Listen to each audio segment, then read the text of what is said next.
college basketball tournament is down to the Final Four. All roads lead to the NCAA championship game at State Farm Stadium on Monday in Glendale, Arizona. There's been upsets, comebacks, rivalries, and huge moments. There's thrill in it all. But if your bracket is a bust, you're not the only one. And DraftKings has your back. You still can experience the thrill of live betting and wager on the rest of the games in the tournament. Who do you think will win it all and cut down the nets? You can make your picks with DraftKings Sportsbook. All new customers who bet just $5 will unlock $150 in bonus bets instantly by using code SMOKE. And that's right. New customers who bet just $5 will get $150 in bonus bets instantly. Download the DraftKings app now and sign up using code SMOKE. The crown is yours.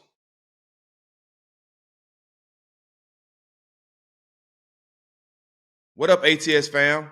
Concert season and festival season are fastly approaching. Whether I'm hitting up the desert for Coachella or seeing Ice Cube at the Forum for 420, I'm ready to get my tickets with Game Time with just 2 clicks. I've been using Game Time for a while now. They're customer-centric and find the best prices for tickets. And I don't have to worry or stress when I'm planning a good time. When I pick the tickets, I can actually see the real seat. It's a panoramic photo, not digitally created. So when I pick my seats, I can see a band on the stage or people in the crowd. I can really envision how my experience is going to be. They have the most flexible customer service too. Part of their Game Time guarantee is event cancellation protection, 24-hour returns guaranteed, and job insurance. They understand that life and the unexpected happens. So if you get your tickets and find yourself without a job, don't worry, they've got your back. And they have the best prices on last-minute deals.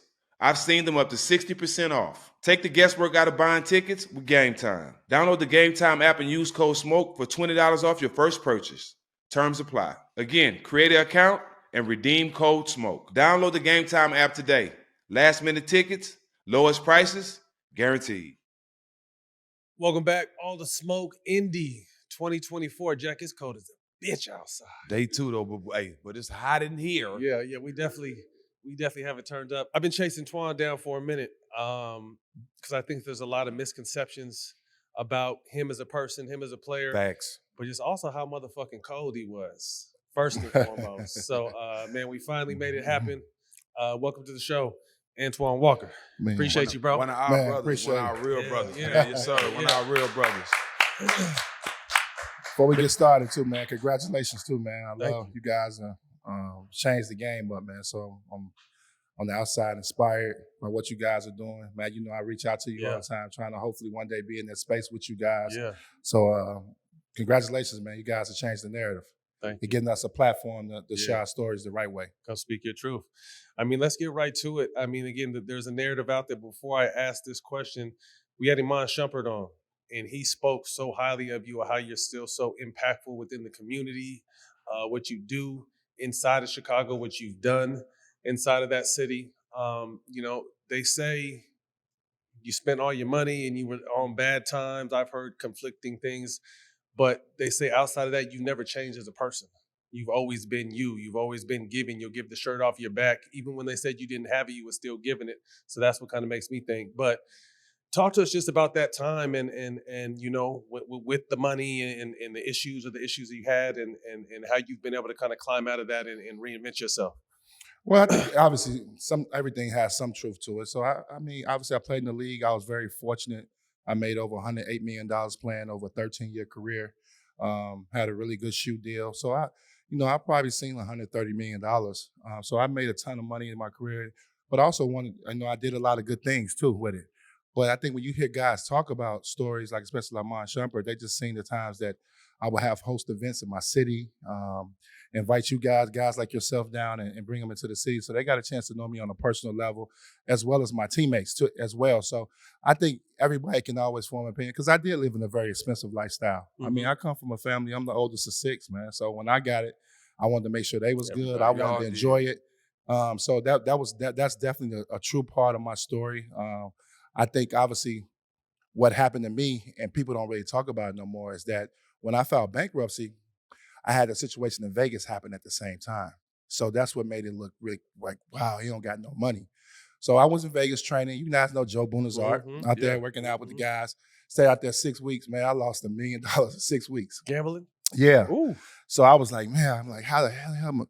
I ain't want to pay him $1 million. So, you know what I'm saying? I'm trying to figure out the most creative way to get around it. So I took a buyout from him. I'm like, well, how can I, figure this out and end up working the deal out with him? But in the process of me working the deal out with him, we know Vegas, people, I was in Vegas hanging out. What they do, they issued a warrant for my arrest because I hadn't paid yet, trying to speed up the process. So a lot of people don't know that, but they was able to do that after 45 days. Once they filed a complaint, they're able to, actually issue a warrant. So I was in Vegas. They knew I was in Vegas playing. Actually, I was in Nevada playing in a golf tournament in Tahoe, Lake Tahoe. You know the tournament that you see Steph and all the guys playing there. So I was playing the golf tournament, and I'm out second night. I'm out second night. And the police come up to me. I'm talking about it's 2 a.m. I'm drunk. I'm like, I'm having a good time. They're like, we need to talk to you in the back. I'm like, what I do? They're like, well, we have a warrant, for your arrest. So come to find out, it was Vegas issuing a warrant and forcing me to pay the money. So I had to pay $900,000 in order to get out to that jam like the next day. So Nevada people were really good to me. So I ended up flying to Vegas and ended up taking the situation and taking a 5-year probation plea deal and had to pay them back $900,000. But I did it in a way that it was very professional. They handled it the right way, put me on a payment plan. 100,000, here, 150 this time. So it worked out, but the negative press became behind it was so bad. Everybody thought I was broke. I was going through this big situation. I just was mad at myself, the one that had to pay it. So I was stubborn and, went to court and let the court play out. And the court gave me, a payment plan to pay it off. I didn't want to, you guys know this. We don't want to write no check for no half. You don't know how 900,000. So I tried to avoid I just that. wrote one for 480. Yeah, so you know what I mean. So you don't want to write that type of check. So it was an unfortunate situation that played out in the media. Bleeding right now. I didn't really get a chance to really explain my story. And it was something that was new that I was going through. So at the same time that this process was going through over the 3-month period, lo and behold, what happens? I'm heavily involved in a real estate deal in Chicago, real estate company with me and a friend of mine at the time. And y'all know 2008, the recession hit. Yeah. I get caught up in it. So and a lot of people don't understand the way my company was set up, that we would basically borrow money from banks. So I would put my personal financial portfolio up, and we would borrow the money from banks and then do our construction. So once we set up the business, everything was taken care of itself. Right. But I still got these loans that we got to pay once the projects are complete. And the recession hit at the same time that I'm going through this process. And I'm like, man, this is too much bread going out. And just talking to the lawyers, they was like, hey, it's probably better. There's no way around it. You're the personal guarantor of this company. You're going to be on the hook for this. You might as well file bankruptcy and just start over. And that's the instructions that I got. I was living in Florida at the time. That's one of the best places to file bankruptcy. And I just took that path, and that's where everything got there. But at the same time that I was going through something that was really real, the Vegas situation happened. So people thought, oh, Antoine threw his money. He lost his money gambling. No, I lost $1 million gambling, but I also won $1 million before too gambling. So I don't know what the bottom number is, but you know what I'm saying? So it went back and forth. So it was disheartening because people thought that's what it was. And obviously you want to explain yourself, but you guys know how it is. Sometimes you just don't. But especially back then, whether you don't have to or just have the right outlet or platform to do it. You know what I mean? Because back then what was said was they swore that's the truth no matter what. You know what I mean? So that there wasn't these kind of outlets to be able to sit down and tell this back then when it happened. That's true too, because like 12 was probably, was that the start of like social media? Began Twitter, it was it was so 11. I didn't really have the platforms to really do it. I remember doing a story, it's crazy, sitting on you guys' platform. ESPN, Jeremy Schaff called me to do an interview. That's Inside the Lines, right? Right? So I went, did the interview. I'm thinking I'm gonna get an opportunity to get on this platform like we're doing right now, talk and tell my story. He took the whole story and twisted another way. And that was that killed me right there. He made it seem like, Michael Jordan and all those guys had me gambling. I lost all my money gambling. Never knew the whole real estate part of the business aspect of it. So Didn't care about it. That was a little tough part about it. And that's what kind of made me shy away from the media and really want to get my own platform and do my own documentary and tell my own story. Control your own narrative. Yeah. So to being able to, obviously, like you said, probably came through 130 million, going through what you go through. First of all, what did you learn and what was your process of kind of rebuilding? The learning process is that I thought that I wish I would have waited till my career's over with to do a lot of investing. Trusting in somebody else, especially with that type of money, Yeah. was probably the biggest mistake. And that's what I learned. And that's what I try to always make sure I tell you the guys that's in the league now are coming up. We retired at a pretty good young age. You know what I mean? You're going to retire at 30, 35. So you're going to have plenty of time to invest your money, do business deals. And I think that's probably the biggest mistake that I made is just trying to do things while I'm playing and not trusting people and not taking, the initiative to be in front of those type of deals. And it backfired on me. Unfortunately, I ended up with a business partner who ended up actually, and it's crazy how life works, he ended up going to jail.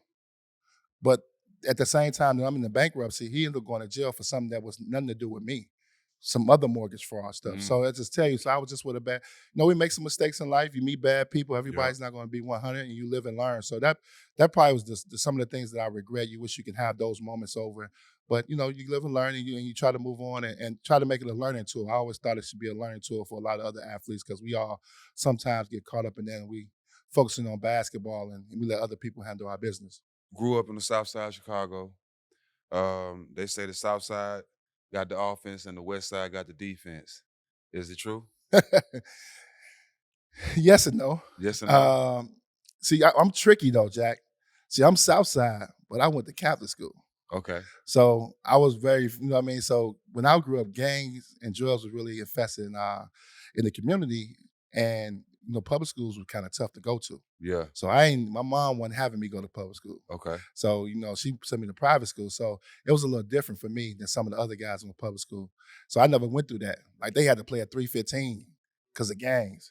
They can't play at night game. Yeah. I play at 7:30, baby. I'm prime time. Prime time. Yeah. So what I'm saying? They come to my game on Friday. I played on Fridays and Saturday nights. They playing on Mondays and Tuesdays and Wednesdays. They get them over with.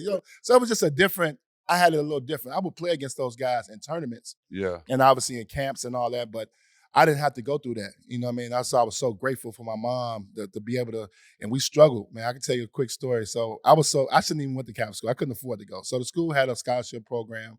So I get to my senior year, they like, Twan, you still owe $8,000. I'm like, y'all ain't gonna let me walk? I got to graduate. They ain't sent my transcripts in Kentucky. They got me on hold. And I went and talked to the principal and he was like, look, we're gonna graduate you. You did a lot for the school. And he was like, we're gonna let you walk across stage, but that diploma gonna be empty. That thing gonna be empty now. So when you open it up, it was empty. Yeah. But I still walked across stage, still graduated. They sent my transcripts down. So 2 years later, when I turned pro, I went and got my diploma. I owed them like $9,000, so I paid them and ended up getting my diploma. But that's how crazy it was, you know what I'm saying? So that's how thankful I was. Even my mom couldn't really afford it, but she always sent me to private school, gave me more of a easier chance to make it through the city. I'm from the inner city, but I didn't have to deal with the public school, and my school was all boys too. So it was a different dynamic for me. So it was great for me. My twins are in an all boy high school. I don't know how the fuck they do it. I don't know how they do it. You went to one too? That's why you act the way you act, though. No, just sports. You just Right. wrap your mind around sports. Mm-hmm. You know what I mean? I bet you all your boys just talk sports all day. That's all you gotta do. Yeah, and their girlfriends. Who were some of the other pros, whether it be basketball or other sports, that were kind of in Chicago at the time you was in high school? Man, you know what was great about Chicago? It was like 30 of us. Our runs were like crazy. You gotta think, I'm from the era where it was me, Mike Finley, Quentin Richardson, Bobby Simmons. Then we had the young guys, T.A., Will Bynum. You know what I mean? We had and you know what I'm saying? That's not on top of, Juwan Howard. You know what I mean? So we had so many guys that were from the city. You know what I mean? So our runs used to be legendary. That's dope. You know what I mean? And I used to watch y'all in L.A., our UCLA, we'd go out there and play, but we had the same type of run. It wasn't like film like that, but we would have 25, 30 pros in the gym. Mm-hmm. Or at least guys that played major Division I basketball. So it was unbelievable everyday run. You get your workout. I ain't never think about lifting weights or getting shots. So our runs was 3-4 hours long, bro. And real. I remember, that's why I remember, not to cut you off, Jack, when I was at UCLA, you would come late, put your shoes on and go start instantly cooking. Like no stretch or nothing. I'm like, how the fuck is this dude doing this, bro? No. Everyone else is there warm, getting jumpers. Twan would come late and come in there and just start frying motherfuckers. I'm like, damn. Man, I used to love it going out there. So I used to come out there all the time because I used to the AAU basketball. So I used to sponsor the team. Okay. So we would LA, we go to Vegas, LA, Vegas, those trips. LA trips. So I was like, man, we're going to LA and Vegas. I can get my workout on too. And that's how I used to come out there. That's how I used to love y'all run. That UCLA run was something special. Yeah, that shit was dope. 'Cause that was all the real, like, pros, all-stars and everything. You ever hoop with Ronnie Fields? I did hoop with Ronnie Fields. And I'm going to tell you how. So Ronnie's a little older than me, a year older than me. So I played against him in the summertime. I never played against him in a real game, but we played in the summer league against each other. But unbelievable athlete, man. Like, it was crazy. So I didn't get a chance to go against that KG, Ronnie, them two guys together. I didn't get a chance to go against them, so I'm a little upset about that. I'm a little pissed about that. I didn't get a chance to go against them.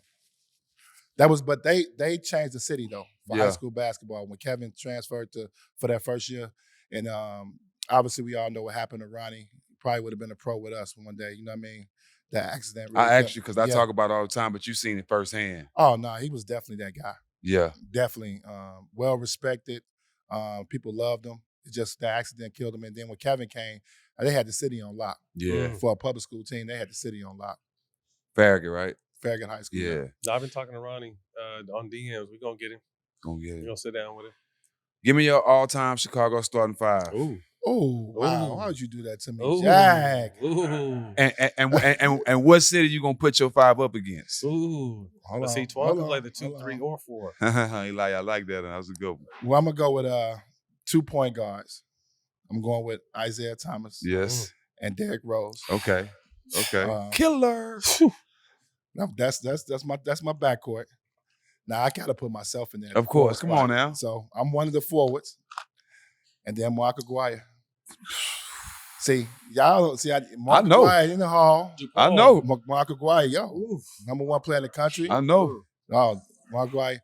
And then at center, it's a toss-up, you know what I mean? At the center spot. But I gotta go Juwan. I gotta go with Juwan. No, he's not a typical center. I'm gonna go with Juwan though. Eddie Curry. Huh?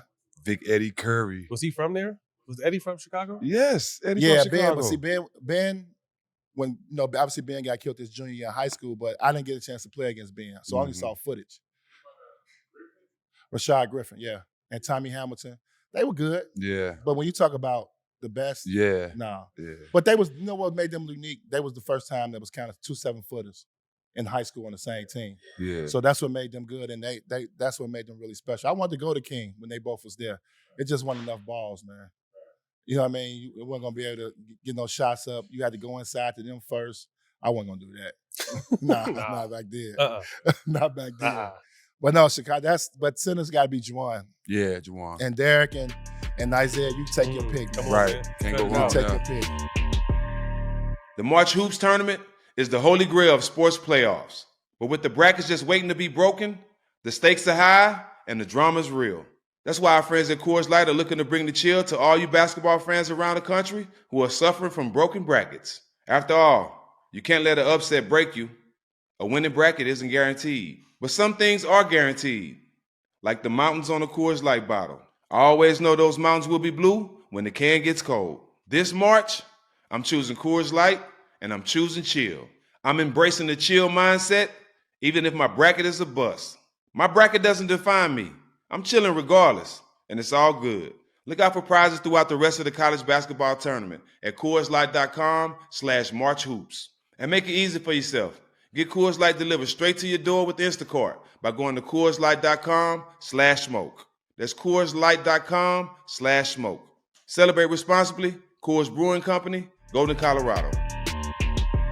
How was it like playing against Donovan McNabb in high school? No, you got it wrong, Jack. That was my teammate for 4 years. Was your teammate? Played with? Yeah. Played with. Excuse me, I read it wrong. Yeah, played with him for 4 years.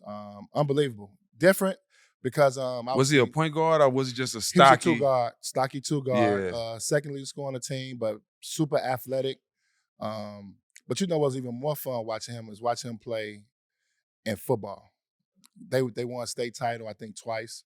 They were ranked number 1, I think number 1 in the country for a while, a couple of those years. And it was crazy. He was a real option quarterback. He would literally throw the ball 15 times and run it 25 times. Mm-hmm. Like, that's how he played. So when he went to Syracuse, I couldn't believe how great of a pass he was. Mm-hmm. Because you never seen it in high school. You would only see him throw it about 15, and they was really, really good. So they were blowing people out. So he wouldn't even play the fourth quarter most times. Yeah. But Don's a real good friend of mine. Still see Don. You know, he left Chicago. He's in Phoenix now, out that way with his family. But unbelievable athlete, man. Mm. Yeah. And fun fact, you know, he was on the championship. I mean, he's on the team that played us in the championship. He didn't play. You know, he was one of the first guys that made schools recruiting for both sports. Mm-hmm. So he was on Syracuse I team didn't know that. all season long. So it was actually pretty cool. I played against him in the national championship That was game. John Wallace and them, right? Yeah. Yep. Yeah. So he was actually on the team. Interesting. That was part of when they recruited him, he had to be able to play both sports. Yeah. So when football season was over with, right to the he would league. actually join the basketball team. That's dope. Yeah. A lot of people don't know that. He played He was on Both. that team. Yeah. sports. Yep. You end up playing with Rick Pitino in Kentucky. Were there any other colleges you really thought about going to, or was it always Kentucky? Midwest guy. So obviously I was right behind that Michigan run. So definitely thought about going to Michigan. But I did like all of us did, man. I had 10 home visits. I went on 5 visits. Michigan, Kentucky, UNLV, Illinois. So I took my regular 5 visits, had my 10 home visits, and really kind of let the process play itself out. But I just love Kentucky style play. Mashburn was one of my favorite players. Yeah. Mashburn was there. And I liked it because he was able to, he could handle, he could shoot the 3. So I felt like, man, I could fit into that system right there. And then coach was telling me that Mash was coming out. So we're gonna have room for you to come in and be able to play right away. So that's what really intrigued me to go to Kentucky, because of the style of play. And I saw Mashburn, so I was like, man, he's gonna let me handle and ain't gonna take my game away from him. Talk to us about Rick Pitino and just your whole Kentucky experience. Love him to death, man. It was unbelievable for me when I came in. I was like all of us, I was a young hothead. You know what I mean? Thought I knew everything, and he humbled me. And taught me how to work hard and put me in a good position to be the best basketball player, because I thought I was a point guard. No, I did. I thought I was a point guard. So, I mean, you weren't? I mean, but I thought I wanted to play the point. Right. Point forward. He was like, look, we're going to put you at this point forward, stack right. I played the 4. Me and Walter McCarty. So we played, Walter, y'all know how Walt was. Walt was kind of a 4-2. And we played the 4, and he was like, I'm going to still let you handle. I'm going to let you do all your things. I'm going to let you shoot the 3. But we're going to have a traditional point guard on the floor. And the only thing I could do was thank him, man. And even take it a step further, after my rookie year, you guys know he came to Boston and coached me in Boston. And made the All-Star team, turned me loose, put me at the 4. When I came into the pros, I was at the 3. And I had a good rookie year. I averaged 17.5, made first team all-rookie team, played well. But he was like, your advantage is at the 4. Quickness. He was like, look, you got to go to the 4. He said, I know you don't want to, but he said, that's where you're going to be able to. What was your playing weight when you first came in the league? Came in at 235, I think, when I went in the draft. Got to like 245 and tapped out with the Heat. You know Pat Riley don't mess around. So I played at like 250 with the Heat. On a low 7%, 8% body fat side with Pat. Yeah, solid. Yeah. Solid. But in Boston, when I first came in, I was like 235, got to like 245, played around that weight. And just stayed there, stayed in between 255, like no more than 255 when I played. Because I had to guard some threes. You know what I mean? That year we won a championship. I'm guarding that whole run, I'm guarding Richard Jefferson, Josh Howard. No, y'all niggas run. I can't chase y'all around. I'm chasing y'all around. We got to wrestle with your ass. I'm chasing y'all around, man. These screens, Richard Jefferson, Josh Howard, these boys like this. Moving. That's how Coach loved UD. Yeah. He was like, Twan, if you want these minutes, I ain't budging on UD. He had a special love for UD, so I moved to the 3. Whatever it takes. But before we get back to the league, 96 national championship, loaded team, TD, McCarty. 9 pros. 9 pros. 9 pros. I was just talking to somebody earlier about this today. Just unbelievable team. The best thing that ever happened to us was that year, and you guys can understand this, in college, we went on our European trip. So we got a chance that year to go on a European trip. We was going to be ranked number 1, but that trip gave us an idea of what we can really be.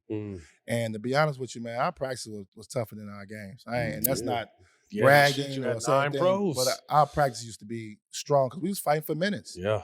I mean, I led the team in minutes, and I think I only averaged like 27, 28 minutes. But our margin of victory was 24, 25. You know what I mean? So we blew out a lot of teams, so we didn't get a chance to finish a lot of games. But I love that team. We still together today, man. We got a group chat that we all stay on, wishing each other happy birthday, holidays, everything, man. We stay in really good contact, really special group. And that we still are all friends, too, to this day. So I love that about that group. Did y'all have like a A team and a B team? Like, let me tell you what's funny. We didn't have an A or B team, but you know what he did start that year? He started a JV team. so let me tell you why I'm asking you that. I know why you asked me. Go ahead. Because we bust their ass when I Yep. was at Oak Hill. Yep. I was a senior in high school, and they brought it. See, because y'all didn't play. Y'all was the A team to me. Yeah. No. This is what happened. Nazi Muhammad. Yes. Nazi Muhammad came in and signed with us. Nazi was over. People don't know this. Nas was like 350, 360 when he came into college. Lost 100 pounds. Coach P used to be on him every day, man. He had to work out twice a day, plus practice. Get out his way off. But he created the JV team for Nas. Really? Yes. So Nas had his own schedule. So he had him and like Wayne Turner. Wayne played a couple games. But Stack, don't get you busted. It wasn't y'all. Y'all wasn't there. It was some managers on the team too, bro. It wasn't but we was in high school. I know that. Everybody's in college. That's true. You know what I'm saying? So in my mind, it's going down. We bust that ass. But at the same time, I'm gonna keep it funky. We knew y'all wasn't there. You know what I'm saying? We knew all the best players and starters wasn't there. But that still was a game for us to get up. But that was done for Nas, so he could be able to play. That's crazy. Huh? Right. True. Facts. You right. Oak Hill wasn't no regular high school either at the time. That's true. It's true. Ron Mercer. I know about Oak Hill. I've heard Oak Hill stories. But no, I'm saying that team was created. I never knew that, yes, though. nobody knew that. That was created for Nas. To get him in shape. Yeah, get him in shape and to give him some playing time. Yeah. You know what I mean? And I think it was another player on the team I can't think of right now. Who was your guy starting five that year? The year you won? My year we won it, TD, Tony Delk, Walter McCarty, myself, Derek Anderson. That was what I was thinking about. And Mark Pope. With none of them in that scrimmage. Mark Pope. And sometimes if Pope won that, Jeff Shepard. We got Shep. Is that his? The son is at Kentucky. That's his son? That's his doing son. his thing? Yeah. That's his son. I knew the last name. I was like, I think I Played just like him. Yeah, hell yeah. Hops just like him. Yeah. Yeah, Jeff, So That's we rotated. Because Derek transferred over and he sat out the first year. He had to sit out. He transferred from Ohio State. That's right. Yeah, That's right. No, he's from Louisville. From Louisville. Mm-hmm. Yeah, so he was at Ohio State, so he had to sit out. So then he came back the next year. He went to the championship game twice. If he don't tear his ACL, they win it back to back. Easy. Yep. They win First it back one with a to back store. easy. We was loaded though. We was loaded. We had 9 legit pros, all guys that. And I know guys got drafted 57, 58, make team. Everybody first round or early second. That's dope. So you win a championship, you leave in a loaded 96 draft, you go 6th. Just for everyone, that's Iverson, Cole, Steve Nash, Jermaine O'Neal, Ray Allen, yourself, Marbury, Camby, Abdul Rahim, Peja. Any crazy stories? Obviously, you guys have a legendary shoot for Slam. I think this is Slam 30-year anniversary this year. But any crazy stories about this photo or memorable parts? You know what? For me, that process, I worked out for 9 teams, bro. Like that process was hard. Like I don't know how they do it now, and they lie, but I worked out for 9 teams and had to really, you got to work. Like everybody had you working, and the best story I got, I remember in Minnesota, they brought all the wings there. Me, John Wallace, Walt went there, Dante Jones. It was wing heavy, and they just brought us all in at once. It was like play one-on-one. Like roll the ball out, play one-on-one. Who came out on top? Come on, man. Come on, man. And I remember Kevin McHale, they picked 5th. And he was like, Twan, I got to take a point guard. He's like, I want to take you bad. They had just took Kevin the year before. He was like, I can't take another forward. And so he ended up going Steph at 4. I think Steph went 4 to Minnesota. They flip-flop.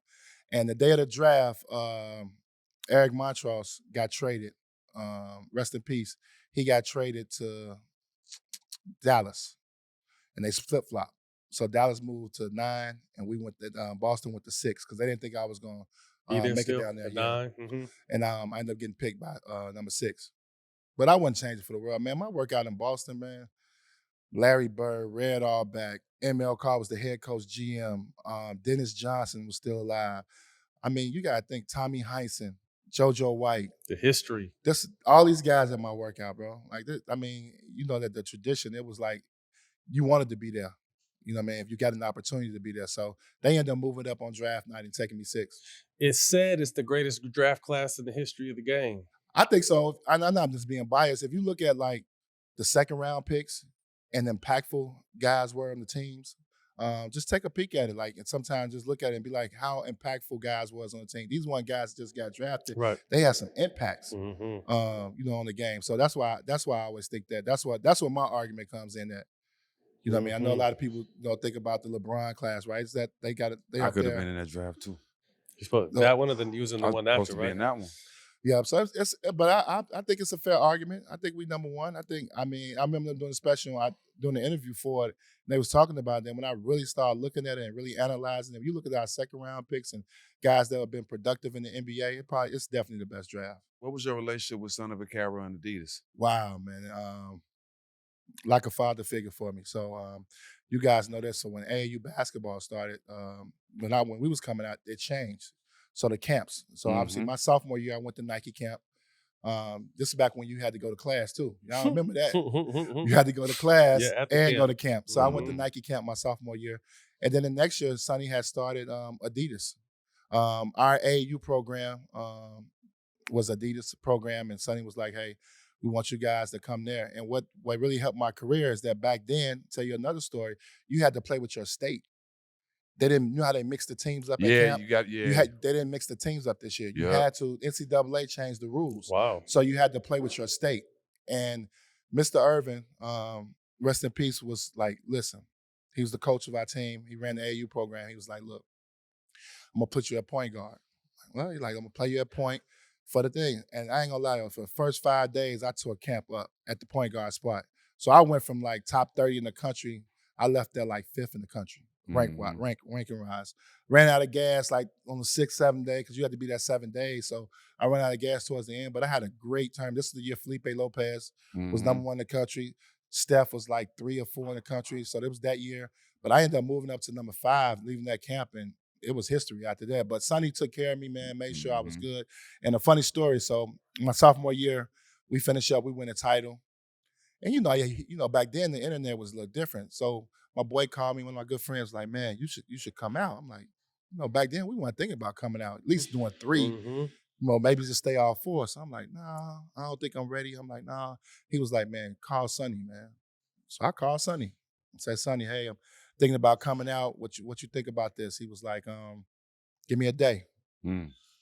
Called me back and he was like, son, I don't like to encourage guys to come out of school early. He gave me the whole speech. But he was like, you're a lottery pick. He just made a call to make sure it was good? Yeah, man. So I'm like, I'm nervous. And I don't know, Rick Pitino, don't get me, man, he's a father figure. So we was kind of scared of Coach too, though. You know what I'm saying? So I go in the office. I say, Coach, man, I think about going pro. He was like, okay. He was like, give me 48 hours. I was like, all right. Called me 48 hours to his house now. So I'm thinking like, man, he finna tell me, man, gotta stay. He was like, no, we coming out. He was like, no, we coming out. This is what we finna do. We gonna bring in 3 agents. We're gonna interview 3 agents in front of us. We're gonna make sure you got 3 agents. I love it. You know what I mean? And we gonna come out. He was like, tell your mom, them to get ready. But we gonna come out of school. So I was like, man, dope. So he sat in every meeting with me, with all the agents. I ended up signing with David Falk at the time. They was Fame. They were called Fame at the time. Yep. They had represented Jordan, Patrick Ewing, Juwan Howard. And basically he was like, we going with them. Sonny Vaccaro came in. Sign here. No, he came in, right? So funny story. You guys are going to love this story. So come in. We get in the meeting. Me, Coach Pitino, him, David Falk. We in the meeting. And Sonny like, deal off the table. I'm like, what? I like, deal off the table. He's like, I don't deal with that motherfucker. Who you talking about? David Falk. Something to do with MJ, bro. Yeah. Don't got nothing to do with me. He used to run Nike. Yeah, something to do with MJ. Don't got nothing to do with me. Y'all gotta think I'm 19. I'm sitting here. I don't know what's going on. They arguing like cats and dogs in the meeting, like going at it. So I just stepped back. I just let it go by. And it was another lady that was with Adidas, and she just pulled Sonny to the side and said, it's not fair to this kid to be, y'all got this going on. And he upped the deal. So he upped the deal for me. He felt bad and gave me like another $250,000. So I ended up signing with Adidas when I first came out. Because obviously I had a relationship with Sonny, but they got the deal done. But it was crazy. I tell that story because it was crazy to watch David Falk and Sonny argue like that over MJ. Yeah. What was it? I just watched the movie not too long ago. What was it called? The Air. Like, I think they had a little bit of it in there. They didn't really have it like it was. Allegedly that Sonny went behind David's back to get the family. That's what it must have been something with that, bro. I'm talking about they fighting like cats and dogs, arguing. I don't know what's going on. I'm trying to get my little shoe deal. I ain't trying. I'm trying to get my little shit off. I'm like, man, I'm trying to get my little deal and move around. But that was a crazy story, crazy situation. But I ended up going with Sonny because I obviously built a relationship in high school with him, and he did nothing. It was great. I played all 13 years on Adidas. Employee number 8. How fun was that? I mean, these national TV commercials. Talk to us about that process and how it came about. I was great, man. I owned it to Jim Gatto, man. Jim Gatto was with Adidas at the time, and he basically came up with this whole campaign. You guys remember New Kids on the Block? So they was like, kind of put that thing with it. I wore number 8. The number came because if you guys know, ain't no numbers left in Boston. Everything's in the rafters. I wore 24. Yeah, I wore 24. I think Koozie is 24. So that was, that's up in the rafters. So it just wasn't no number. So 8 just kind of stumbled on me. So it wasn't nothing significant to the number 8. It was just on the draft night. I'm happy. I'm geeked up. They're like, we ain't got no number. We don't got 24. Here go a list of numbers we got. Which one you want? I was like, just give me 8. And it was just really random and nothing to it. But and they just built this whole campaign, man, around this shoe. And it was great. It was nothing that I really thought of. It was all Adidas and really kind of pinpointed with the Celtics and knowing it's a big market and they could do a lot with me. And it was great. It was a great experience. Got to do a huge national commercial for them. And then obviously Jack, we got to travel the world. But that was a unique time too. You know what I mean? Me, Jack, Tracy McGrady, Kobe, Jermaine O'Neal. They were like, it felt good because they were they were really getting into Adidas basketball. Anybody know Adidas know they lay their hat on soccer.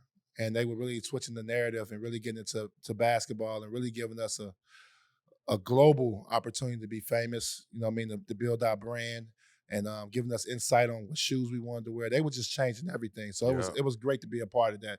I always enjoyed my 13 years with Adidas. Number great memories, and they treated me great. You know how they go. The boxes they used to sell. Oh, yeah, Adidas. That's enough for 20 people. Remember, at the end, you had to spend a certain amount of money every summer. We was buying the whole neighborhood shit. It's 3 stripe down. You got to get your number in there. You got to think, if you tell your allotment was 100,000, that really was 2. Right. It was really 200,000. You know how hard it is. People think it's hard to spend that much money on these. You can get anything you want to, but it's just so much money. It's hard to spend all of it. Yeah. Shit, I wish I had a little allotment right now. Man, for real, huh? Shit. It's hard. We can't get a pair of shoes from them now. Right. How y'all feel when you got to buy shoes? I still feel a certain way when I buy gym shoes. Like, I ain't gonna lie, I don't buy tennis shoes. Like I don't get the boxes like I used to with Jordan, but I got so many shoes from over the years. Shit is stupid. Yeah, it's crazy. So what about like a new pair come out? Like what I was mad about? I'm gonna tell you about Louis. Yeah, that's what. Let me tell you what I was mad about. Remember when Yeezys first came out? Adidas. Those used to be a lot. Those used to come in the boxes. I couldn't get a pair. I was hot. I was like, y'all wait out for 13 years. Y'all won't give me no shit, no Yeezys. See the shell toes though. Yeah, see the shell toes. They'll upload you with the shell. I couldn't get no Yeezys. I'm like, damn, I got 13. They like, yo, it's a different shipment over there. Hey. Hey, the quote when you said when they say why you shoot so many threes, you said because there are no fours. Because there are no fours. Man, what we doing right now? All-Star Weekend. Had too many the night before. I'll keep it honest with you. You got media requests. The media day, you're doing your media day. Yeah. And at that time, and what really was irritating because for 2 years, when Pitino left, Jim O'Brien took over, who was the assistant coach at Kentucky and obviously came to Boston with Coach Pitino, but he took over. But so he knew my game, obviously from top to bottom. And when Coach Pitino left, he was like, look, I want you to shoot 8 to 10 threes a game. See, a lot of people don't know that. I know we're watching a 3-point game now, and the guy's shooting. He told me shoot 8 to 10 a game. Paul was doing all the heavy lifting, getting to the basket. I'm like, look, he's like, shoot 8 to 10 a game. So once he instilled that confidence in me to shoot that many, shit, I'm making now. I'm shooting 600, 700 threes for a season. Yeah. Easy. Yeah. You know what I'm saying? So it's like it changed it up. So at All-Star break, I'm just getting tired of the question because it was kind of unheard of. Only me, Probably Rasheed Wallace. But Rasheed wouldn't shoot as many as me. He was shooting the three. It wasn't really no big guys stepping out, really shooting threes. Derek Coleman was still in the league around that time. He was shooting a little bit of them. So it wasn't really no big guys shooting the threes. So it just wasn't common. So I used to get like, it was crazy in Boston. Y'all know how Boston fans is. They'll boo you one play, you make it, then the next one. So it was just one of those things that people had to get used to. But I always credit, Jim O'Brien for that, for giving me the confidence and actually making that a part of our team. And we went far. We went to the Eastern Conference Finals playing that way. We ended up, and we went to the second round. We went against that New Jersey run. That was tough. They was tough. Kenyon Martin, Jay Kidd, Richard Jefferson. We couldn't get past them, man. They knocked us out 2 years in a row. But I mean, if you think about where the game was then and where it's at now, it's normal, but you were shooting almost 8 threes a game. Easy. Led the league in attempts for 3 years. Yeah, I made $108 million. I probably could have made 308, bro. Yeah. In this era, right now. Yeah. No, seriously, the way my game would translate to the now. Versatility. Yeah. That's a premium now if you can shoot the three. So I would have definitely been. Yeah. I always tell people that, I say the game now is different. I remember I used to get booed for that, man. Like, because you had to go inside out. People don't know, like, the ball, if you had a big, or even if you didn't have a big, just to get the offense, it had to go inside out. Yeah, it's like, the way the game is now, people thought it would never be played that way. I think, and I think Golden State opened that up to where people started looking at it differently because they was able to shoot the three and it was always win. Shoot the three and die by the three. Yeah, and die by it. They won a championship with it. So I think that changed it up, and I think that's what allowed other teams and other organizations and coaches to believe that three-point shot was league. It's a copycat league. Oh, no question. Yeah, 98. Paul Pierce comes to town. Just what's the earliest memory of Paul? Tough, shit talker, huge, still burnt, super confident, and kind of like demanded his role. You know what I mean? He came in, and people don't understand this, and you guys know this. He came in with a huge chip on his shoulder because Paul's supposed to win 10. The top 5. Yeah, 10, right? So when he slid to 10, he came in mad, and. Obviously, his work ethic was tremendous. We hadn't seen nobody like him with mid-range game. His body was kind of different. You think he's slow, he ain't slow. You think he ain't athletic, he's athletic. Dunk on you. And, his confidence was to the roof. But one thing I can say, Paul came in, respecting me. We became friends instantly. Spoke highly off the court. And I think that's what made it easier for us on the court. We respect each other's game so much. And you guys know this, and a lot of people know when he went through that incident, obviously in the club and in that situation, it just changed the dynamics, of our friendship. Obviously, to see somebody go through that and to see how tough he was, how fast he came back. Because us, I know you guys, I would have had to get traded. You know what I'm saying? I'd have been looking for a little ass, man. You know what I'm saying? Word. I would have want some get back. Yeah. But he locked in, stayed focused on his craft, and became he's gonna be a Hall of Famer now. So that's kudos to him for doing that. And played all 82 that season.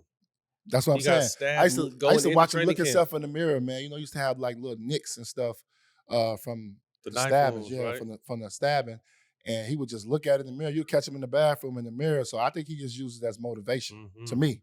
I never asked him that, but I think that's what he uses it as. That's all you can do. Them early 2000 playoff battles with Philly and AI and Reggie and Indiana, the Pacers or the Piston teams. What was it like early 2000s for you guys in the playoff runs? It was great because me and Paul were so young. We didn't really know what we was getting ourselves into, and what it really took to really get over. So we was just playing our pure talent. I don't think we had the same teams that those guys had. Yeah, we from top to bottom. Oh, you was on the Nets team when we sent their ass on. No. Yeah. Jack, I was on the team. You was on the team, but no. You sent us home in Indy, man. That's what we talking about. He was talking about. No, I was talking about the Nets. He's talking about the Nets. Now you can get something like that. So we said Reggie. Yeah. You was on that team, yeah. Oh, okay. Just want. Well, if you want to tell the whole story, tell the whole story now. I got suspended that year. But the Raw came back and sent him home. After being sitting home 30 games. Okay. I say that because me and Paul talk shit all the time. Okay. Me and Paul used to go at it. First of all, let's start with this. I wasn't on the team when the season started. No, I wasn't on the team. Right. So let's start with that. I got traded back to Boston. Right. Yeah, we run off 13. We win like 12 out of 13 or something. To catch them, we finished third in the division. I jump on the team. We catch all y'all. Yeah. We play the first round. Y'all the 6th seed. It was Reggie's last year. Yep. But me remember Ron had missed the whole season. Yep. I got suspended, so that's what 30 games. Yeah. So we play y'all first round. I remember this series. Y'all beat us in 7 games. You ain't say that. You just said we beat the shit out of y'all. You ain't say in 7 games. Not in 7, but that game 7. And I got suspended on some bullshit because I touched the referee. Was it a game? That was game like 2 or 3. Yeah, game 3. That was game 3. Me and Jermaine O'Neal getting a pushing match. Yep. Me and J.O. getting a pushing match, right? Listen, Stu Jackson, I'll never forget this, called me and was like, yeah, I got to suspend you. I was like, what? He was like, yeah, those guys from y'all brawl. He was like, I got to suspend you a game. I got to lay the law down. J.O. was involved in that. We got to suspend you guys. They suspended me one game. I was mad. Lost $300,000 that game. Game check. I was pissed about that. Damn. I said I was mad. And what they Paul ended up standing there. They beat y'all. That game? We beat y'all. Paul beat them. Yeah, he beat them to get us a game 6. Mm-hmm. Yeah. Me and J.O. getting a fake basketball fight, man. You know, man. You know we weren't going. We was just competing. You know we weren't going to fight, man. Yeah. You know we're in the playoffs. We just pushing on each other. But because Jack went in the stands, they were scared. Ma, I took the referee and moved him. I wasn't going to do nothing. You couldn't touch the referee. Touch him then. Man, he suspended me a game, let them boys off the hook. But that was Reggie last year, though. That was Reggie's last year. Exactly got right. us, though. Any good memories from Club Shiznit at Paul's house? Who told y'all that? Paul. He did. Yeah, he told me. Yeah, Paul told us about Club Shiznit. Well, okay, listen. So I got there, they was already started. So I got traded back to the team. So you know how we get back to the team. Like now we rolling. We run up. I catch them on the West Coast. We win 6 straight on the West Coast. I catch them on the West Coast. We back. I'm like, man, Paul, what we doing now? We finna party. Like, Shiznit already. He said, yeah, we at the crib. We at the crib. Yeah, Club Shiznit. Oh, okay. Yeah. That was legendary. Yeah. Legendary. Yeah. Well, you know, Paul started because the clubs closed at 2. So, you know, Paul thing gonna go to about 4 or 5. Mm-hmm. Maybe 6. Everything you need too. Everything is there. Everything you need. Hey, bro, he invited me to a Super Bowl party just last week, and I just knew I couldn't go. So I called him and took it over there, and I was like, "Show me what's going on, nigga." I was glad I didn't go, but this shit was popping. I'm like, Paul, it's still Club Shiznit 25 years later in the Valley. Yeah, Paul. Yeah, Paul loves to have a good time. Yeah, but that's crazy. He told y'all that story. Yeah, that was the hangout, man. Club He changed the whole dynamics of it. But he had in the crib. That's the only thing that was safe about it. Yep. That he had it in the house. But you know, Boston closed at 2 o'clock, closed early. Mm-hmm. But the club didn't close. Everything you needed. 2002, you guys lose to a tough New Jersey Nets team. Kmart, J Kidd. You and Kmart went at it. Yeah. Talk about them battles. Kmart was tough for me because he was strong, but he had quick feet. Yep. Super athletic. So that was his thing. He was athletic. He had quick feet. So he would give me trouble. But I got the green light. So my number's going to look good. He told me, you're going to go 10 for 26. But I got... That's still 25. I got 28 and 12, so my numbers look good. But one year, he got the best of me. I struggled that whole series. But we used to have some epic battles. I love to go against Kmart just because of his defensive ability made you change the game, made you work on it. But they were better than us. They were deep. They can go 8, 10. They had 2 units. We were struggling. We had, it was me and Paul really trying to do it. And they depth just wore us down, man, when it came down to it. We would get them. They swept us the second year. The first year, we went 6 with them, and then they swept us. We just couldn't.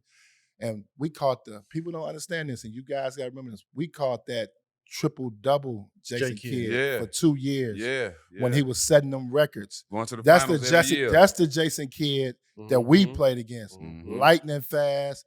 Jason Kidd, he obviously ended up shooting better, but this is the dude that gets to the basket we want to, make so many other players better. So we went against that kid that should have been the MVP. Could have easily been the MVP back to back. Yep. So that's and a lot of people don't never talk about that, but there was 2 unbelievable years that Jason Kidd had to knock us out. We didn't have anybody, and Kenny, my man, Kenny Harrison, I love him to death. That's my dog. And great nobody teammate. was fucking with J Kidd But at that time. wasn't nobody, it was tough. J Kidd, man, was tough back then. Shit, in the finals, we didn't have nobody we beat them in the finals, but J. Kidd was so dominant in the finals. They was trying to trade Tony Parker for him right after the finals.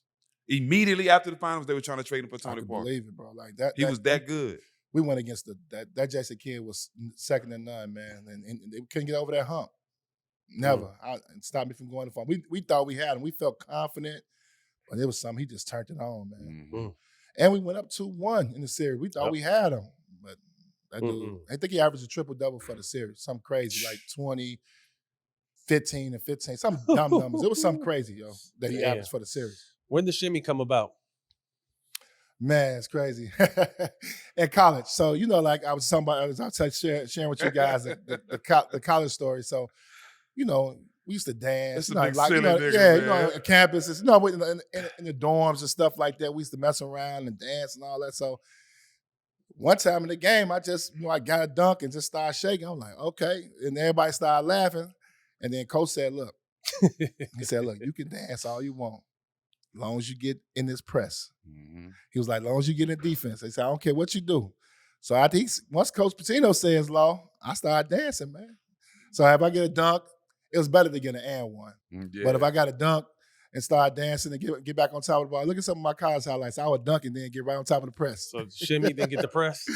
It just became a thing. It was just among us as a team. And Right. then when I got in the league, it just became kind of like part of my soul, man. Like I was like something I had to do. We make a run. I make a big shot. It just became like part of me. Only one coach had a problem with it in my career, Don Nelson. Nelly.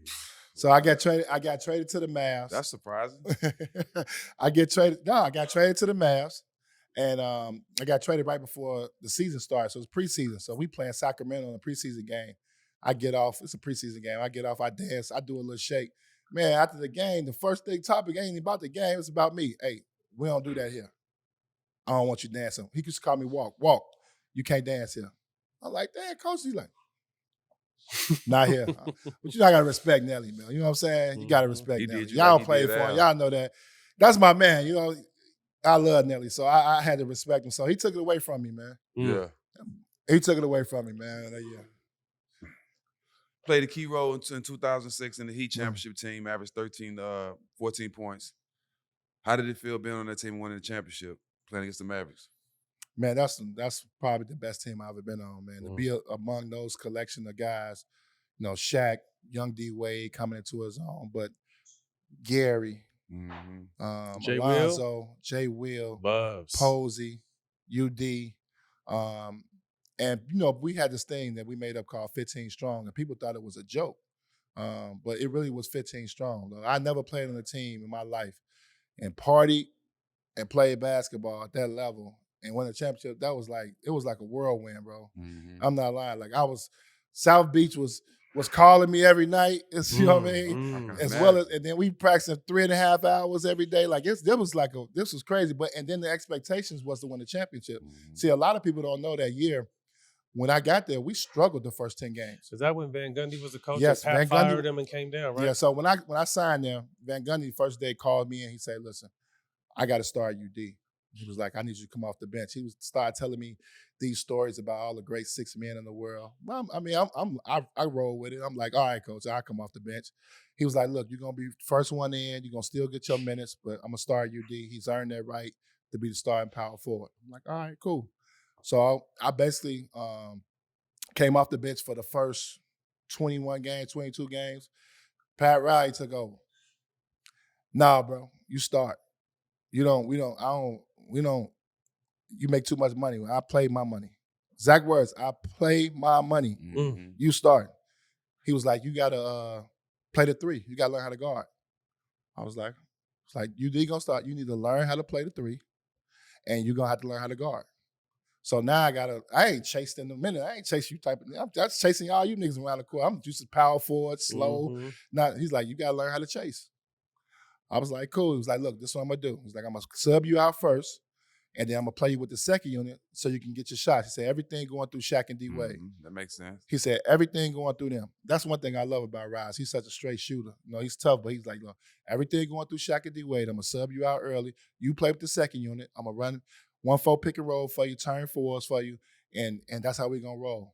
And after that, that's how we roll. It was simple as that, bro. Like, I'm chasing. all niggas like, y'all, but I got them 2 7-footers back there. Yeah, you so straight. go ahead, beat me. You got to go on to Shaq. You got to go on to Lonzo. Y'all know how Lonzo is. He getting up out of there. Yeah, And, you know, Lonzo don't mind getting dunked on. Right, at all. So, you know, he going to put it. and Shaq don't mind motherfucking putting you on your back neither. Yeah, at all. So, but that team was great. You know what I mean? That was some great teammates, man, the commitment. And I always thank Shaq for it because he was the one guy that really had that championship experience that kept us together. I remember we get to the finals and I'm like, we in Dallas. I'm nervous. Like, man, we're in the finals. He like, man, go do what you do. I'm like, what you mean? He like, you go out during the season? I'm like, yeah, go out. So I went to DG's every night. Yes, sir. I'm at DG's every night. Like, he like, man, don't get drunk. But he like, go out. He like, keep doing what you're doing. Because, you know, you get to the finals the first day, bro. It's like 300 media people there. Yeah, you get to the finals and people the don't whole know gym that. is filled. The whole gym filled with media. You like, man, it's a different level. Look at everything about DG's. Yeah, so once he instilled that confidence in me, like, man, do what y'all usually do. You. You know, man, keep everything the same, and we gonna win it. And he was the one guy that we like kind of followed behind. Even when we was down 0-2, he was like, man, don't worry about it. We good. Like, stay doing what you're doing. We gonna be all right. So that's what made it special, that group. And we was tight, man. Like you guys know this and been in the league, man. You usually don't find 15 guys together, bro. Nah. Special when you do. Man, we 7, 8 guys going to dinner. Every trip. We partied in every city. This is the year Shaq was throwing parties in every city. We probably had a party. Only 2 places we have parties at Utah. No, ain't nobody partying in Utah. And maybe here. Maybe the only 2. Indiana, probably the only 2 places we didn't. Every city we went out. But one thing about Shaq, though, what I learned this year, I'm like, man, how big fella had these parties and he ready to go the next night. He never drank. No, he don't drink. Yeah. He didn't drink. So that's what like threw you for a loop. So you had to like realize that, man. We used to come in, you know how you bring it in? Pat Rice would be like, nah, y'all tripping. Smelling it. Smelling it. We coming out like, y'all tripping. But that was, man, that was such a special year, man, to be able to win a title with those guys. The way we won it, it wasn't traditional. We won 52 games. Yeah. It was a 3 seed. People didn't really think we could win it. We didn't dominate the league. It just took us a while. People don't understand. Shaq missed the first 20 games. He got hurt the first game. So that threw us off and getting rhythm. But to be able to come together as one and to win it, the fact that Pat Riley was new to come down, and I'm not saying Stan couldn't get it done, but the fact that he came down and he wanted to see this thing through for some reason, I guess because he put it together. Come on, man. Can't let that kind of shit slide. You ain't get them chances. So he came down and it was special, man. It's something that I see Pat now. He always hit me with that 15-strong card. Like, it's just something that we just bonded together. And to win it with those guys, I was close, obviously, with GP, was my man. We had just came from playing in Boston together. And then we both signed with the Heat. So that was special. Jay Will. Yeah, Jay Will. Burnt. Every trip, y'all know how he gonna do. He putting a wet towel at the door. Burning it and don't down. call him. Don't call him.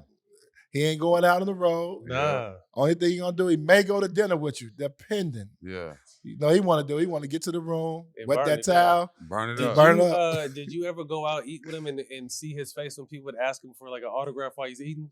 Nah. Oh my God. I forgot to ask him while bro. That's the one thing play? he hates more than in the mud. You want me to touch your hand when I'm using my hands to eat?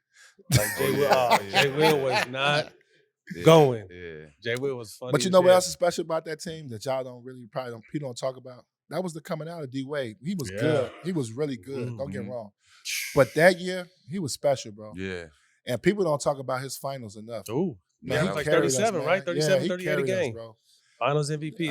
And people don't talk about that enough, man. And D-Wade carried us, man. He was incredible. Yeah. He was so athletic and passing lanes. He can score. And he didn't shoot the 3. He getting you 30 all twos. Yeah.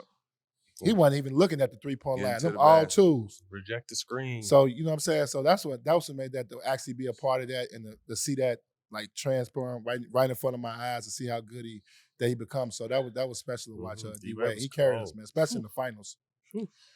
How did you handle the Heat culture, you know, with the body testing, you know, all that shit, dealing with Pat Riley, them stressful practices?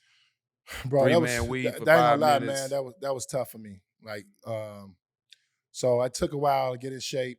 You know, you think you in shape. You know, you think you're doing what you got to do in the different summer. kind of shape for the Heat. It's not Pat shape. So he called me in. So he said, look, so I weighed in. It's like 260, like 12% body fat. I'm sorry. He's like, look, I need you at 245.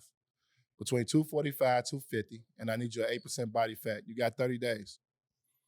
You got training camp. Like when I came in, he's like, you got training camp. And man, I'm doing tour days. You in there with the strength coach. You just trying to get there. I hired a cook. I got a chef. I was like, yo, we got to tighten up. And every Monday you get weighed in. Every Monday they pinching you. They pinching you every Monday. And if you obviously one thing about Patty was very professional. So the fines were laid out. I think at that time it was like $2,000 if you don't make body fat. So ain't no argument, ain't no embarrassing you. It's just $2,000 gonna be out your check. Deducted. If you don't make your weight, he ain't gonna broadcast it. He gonna say what he gotta say to you privately. And that's how it was, man. I remember we had one trip. Me, y'all know how skinny Posey was. Posey didn't make his body fat. Come on, man. Posey, Shaq. It was me, Posey, and Shaq. We didn't make our number. Not like dramatically off, but like, 0.5 off. It wasn't the number that he wanted to set. So we got a 6-game road trip. Man, y'all know Pat told us, stay back. He was like, what? Stay back, and y'all got tour-a-days. He left the strength coach was we had to do tour-a-days. So we would go in the morning and lift weights and run, and then come back at night and shoot. So you, Shaq, and Pose. Me, Shaq, and Pose. I couldn't handle that. Huh? Yeah, you ain't get to go home. So training camp was different for us. So, most teams, you get to go home and come back later. So Pat was like, they had the blowout beds, The so you mattresses. get mattresses. So get you one. Just pick you one up. Ain't no go home. You there from 8 to 6 all day. Ain't no eat lunch, take you a little nap, stay right there. That was training camp. Ain't no go home and get no rest. Real tour-a-days. Come back. Real tour-a-days. Get you a little blanket, take you a little nap right there on the floor. Fuck your pillow. But I understood it though. Y'all got to think about Miami though. I fought it for a long time, and then I realized why he had the coach. Why he at least tried to make that culture that way. There's a lot of temptation in Miami, going dog. on Come on, outside. bro. We know. That South Beach tough, bro. Yeah. Bro, I ate that South Beach up, man. I love the beach, bro. Bro, we wasn't there 24 hours. Nah, just and the we evening. enjoyed everything South Beach had to offer and played the Heat and won by 20. We came came to shoot around in the same clothes we flew in with from the Orlando game the night before and put our hands in the middle and Nelly smelt us. He said, get your ass back on He the was like, bus. hold on. Man, get back on the bus and we better win this game tonight. Won by We 30. was wasted, bro. Man, listen, On a back-to-back. I used to go out. Y'all remember? So when I got down there, they had just started Live. Ooh. Popping. Live popping on Sundays. It's Poppin'. crazy. This one like Popping. Lil Wayne and all them performing for free. Like it's popping. Bro, yeah, and you done took me out a couple times, Yeah. so I know. Listen, it's 4. I'm getting on 95. Like, nah, let me just stop. I stop at the arena. We can get in 24 hours with the fingerprint. I'll go on that stage. Let me get this out of me now. Let me get this out of me now. Because I know in the morning, I do not want to hear his mouth. Yeah. And I do not want to be the only one. But I have my road dogs. I have Pose, UD, they'll go out with me, but they ain't drinking. I'm like, man, I smell like a brewery. I'm like, I got to go ahead and get this out of me. Pat, this automatic fine right here. So I'm stopping. Let me go ahead and get in this thing right now. Then I'm going to go home and come on back to practice. That's how I used to roll. Felt good after, too. Yeah. Hell You feeling good? Like, I Hell got to come to this thing like that. Yeah. Yeah, but that's why I had a lot of respect for Pat, how he did it down there. What he culture and how they do it. You got to work hard, man. You got to wear dudes out because that beast can come calling you. Paul and D-Wade, you play with both of them. When they have the conversation of who's the best and Paul say he's the best, when somebody come to you because, your opinion is really solid because you play with both of them, what would you say? And I've had this conversation before when people have asked me when I seen some public stuff go.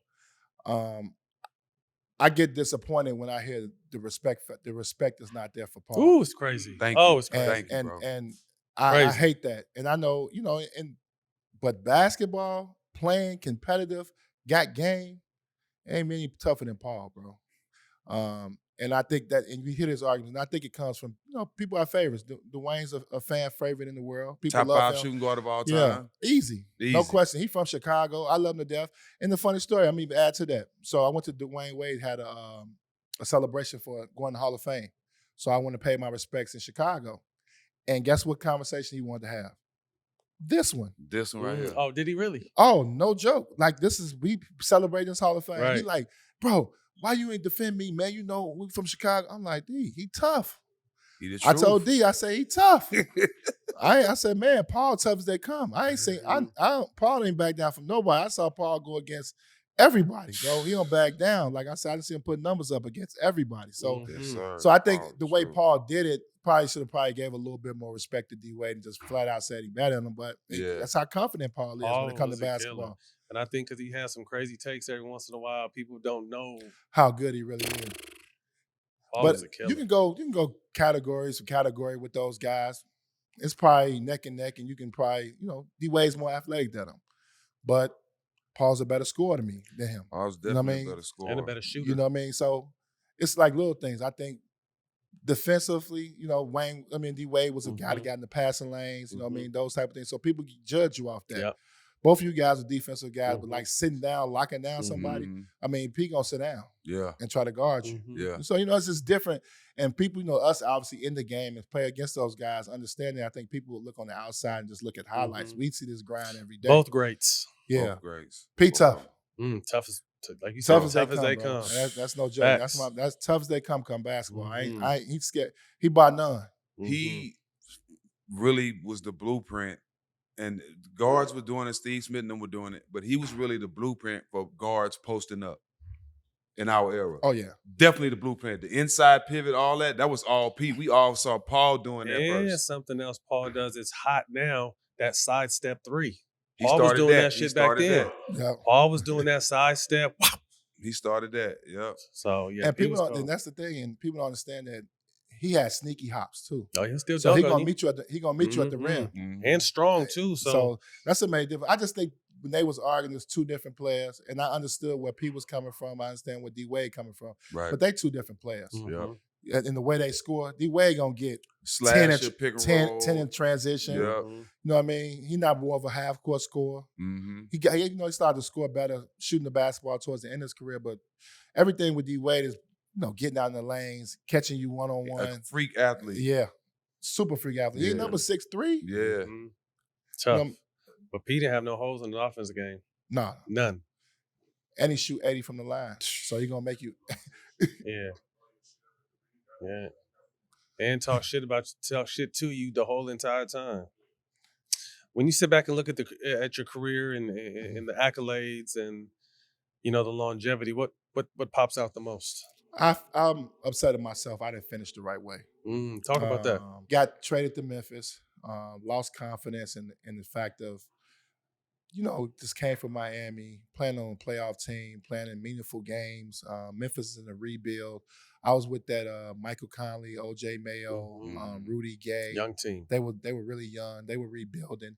And like they traded for me, they was like, look, we're gonna play the young guys. And I'm like, what? So, and the people didn't really notice that. I was like sitting on the bench in the beginning, like I didn't even get an opportunity. It was just like we playing these young guys, we developing. Marcus Gasol was on that team too. So they was developing those guys. I just wasn't in their mix in what they were trying to do. So I just took a buyout, got impatient. Should have been more patient, probably been a veteran leader. Just kind of probably, worked out and kind of, led the young guys in practice and made sure they did the right thing.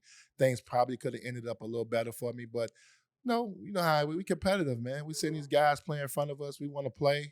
I'm thinking about trying to see if I can steal me 2 more years. You know what I mean? Give me a couple more years. So I got impatient, man.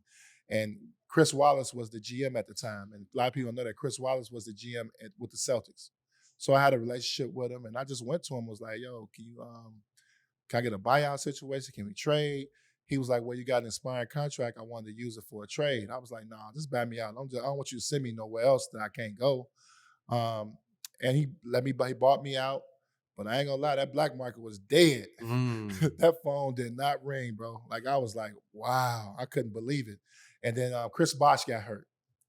And then Toronto called me, and I went up there for 2 days and worked out for them and was ready to, they was about to sign me. And Chris Bosh ended up coming back faster than what they thought.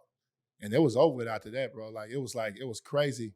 That phone stopped ringing. It was like, man, it's trying to really figure out something else to do. You know what I mean? It wasn't nothing like, it's one of those situations where you looking to figure out, I'm like, I ain't really wasn't in the mood to go overseas. And But you're 32, 33 at yeah, this time? 32, 33. Yeah. Still So young, yeah. So I'm like, man, I'm feeling like I got a couple more in me. Mm-hmm. And I went home. And then I'm gonna tell you a funny story. So I went to the crib and kind of feeling down on myself. I called Coach Pitino.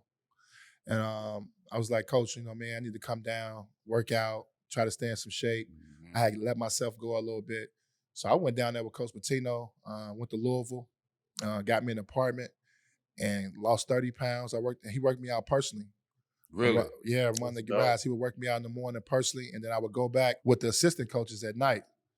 Got down 30 pounds, got myself back in shape, got myself back together again, and went to Charlotte. And went to that training camp. Larry Brown was the coach at the time, and it was me and Darius Miles. And they ended up sticking with Darius Miles for the last spot to bring in training camp. I don't know if Darius ended up playing that whole year or not, but he was a little younger. Darius was a little younger than me, and they'll belong with him. And that was the last commitment that I had really made to the game. Yeah, he didn't stay long. But you know what I'm talking about? So it was that was my last commitment to try to really come back to playing the game. I was like, nah, it's over with. I went to the D League and went down there, and I went to the D League really because of Randy Livingston. Mm-hmm. He was the head coach for the Idaho Stampede, and he called me. He had some articles and stuff that I still wanted to play. He's like, you still want to play? I'm like, yeah, man. He was like, look, come put some work in, maybe go to showcase. They were 0-8 when I went down there. So they 0-8. I'm in like 50% shape. I'm trying to get in shape. These boys, they practicing on concrete. Mm-hmm. They facilities are terrible. Mm-hmm. Like, it's like, you know what I mean? But I've been there. But it was cool. Randy, my man, so it was cool. He made it easy for me. So I went down there and tried to get in there. But, bro, after about like a month, I done caught my groove. Yeah. Now I'm starting to put a little work in now. I'm putting some numbers up. I'm starting to feel good again. So I went down there and played with him.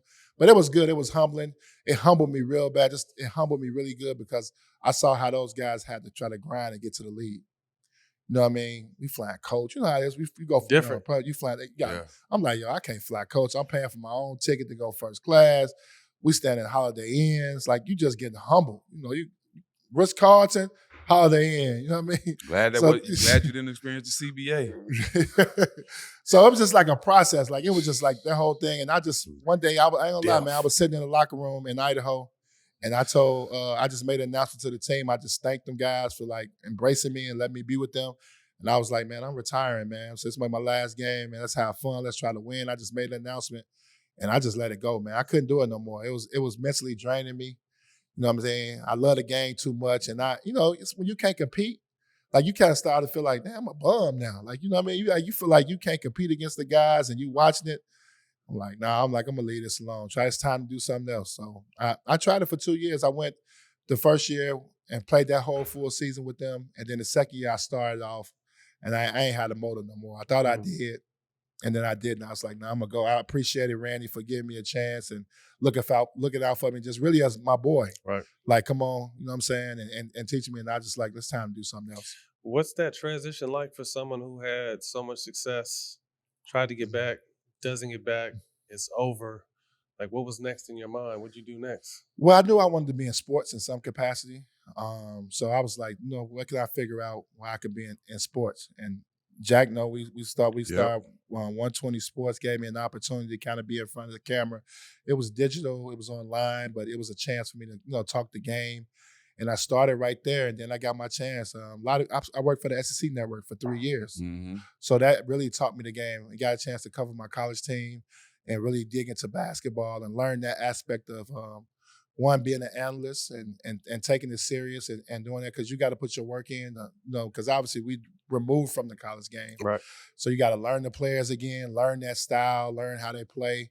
So I went through that process and just kind of really took it from there, man. Like, it's like I'm gonna figure out what I'm gonna do in this sports world, and then all the other opportunities became working on Fox. We worked at Fox together. Yep.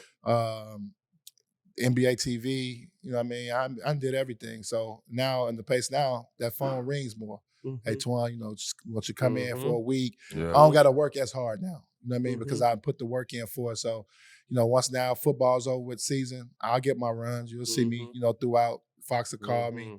know Nick Wright, Nick, like them guys, my Yeah, boys, they they love good. you. They'll call me and say, man, come in for a week, Yeah. come on the show. So I still get to voice my opinion.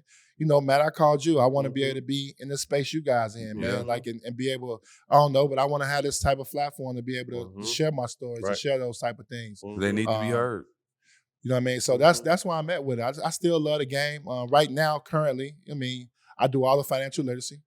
Myself, Eddie Curry, Eddie Nara, part of the team with the Players Association.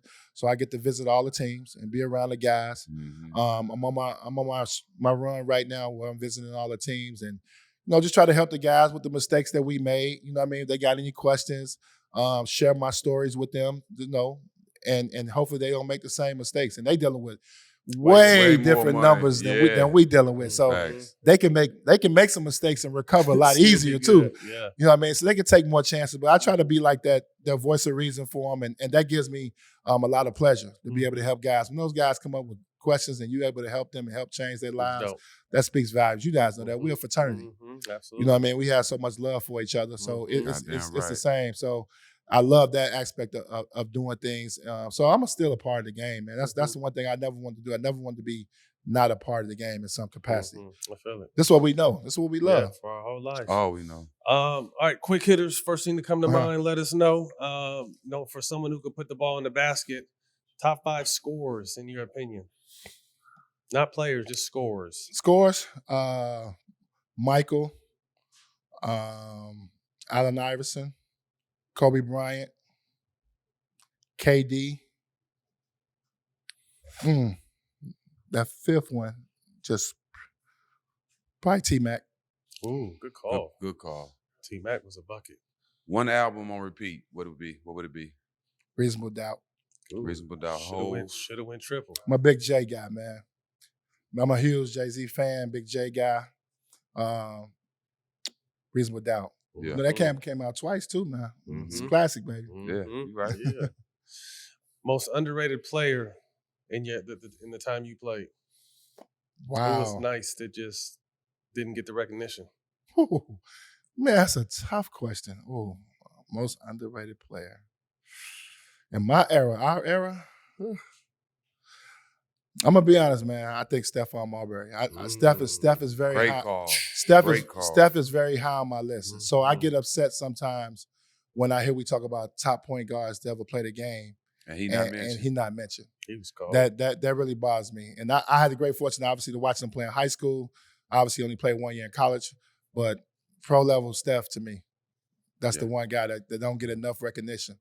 And I don't, obviously. He like me, where your career ends sometime, it doesn't work out that way. But I don't know how he's not gonna get in the Hall of Fame. Think about it's called Basketball Hall of Fame. So you gotta think about what he's done for the game, how much notoriety he got, lived up to it.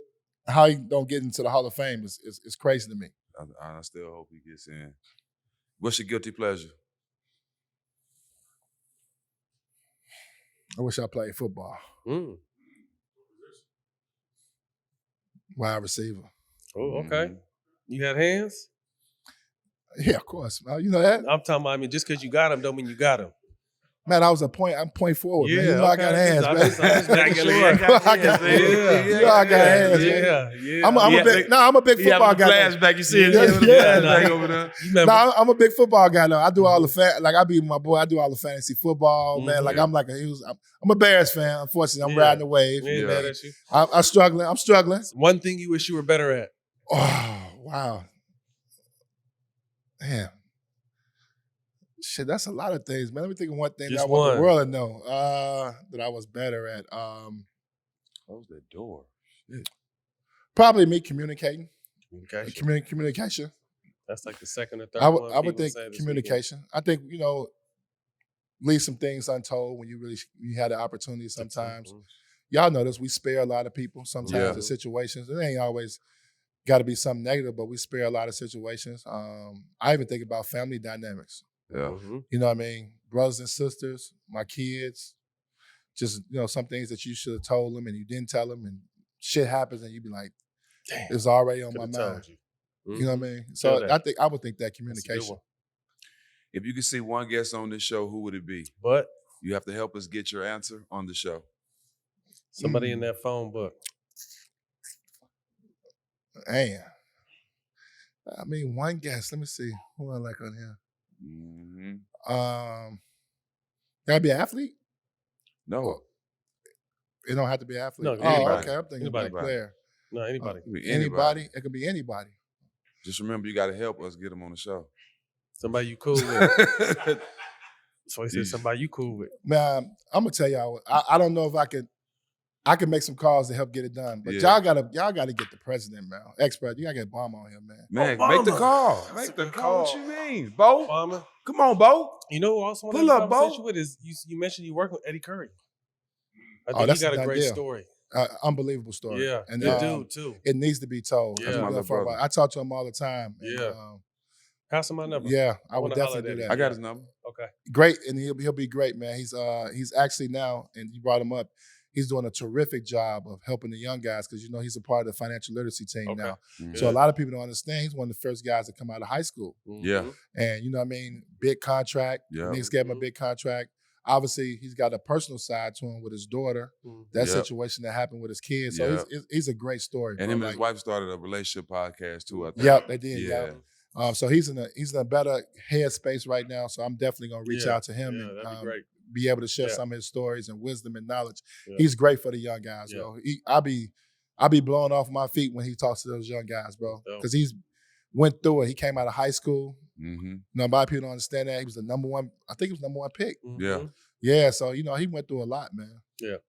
Well, Twan, man, we appreciate your time. Glad you Yes, got an sir. opportunity to share your side of what you wanted to share. And, definitely going to continue the business talk, too. We'd love to, tap Definitely. in and see what we can do. But, man. Y'all let me in the space a little bit, man. Yeah, come on, I we mean, got I you. know We got you. y'all can't have it all, man. Y'all got to share, man. It's 450, 500 NBA players. Everybody play games. See everybody good. Yeah, Let me in the space a little bit, man. gotta Let me sit in that seat and interview y'all. Yes, sir. really. Yes, sir. We got no room for you. Man, For sure. Antoine Just a little Walker, bit. Man. You Just can a catch little us bit. on the DraftKings Network and the All the Smoke Productions YouTube. We'll see y'all next week. Yes, sir. Yeah.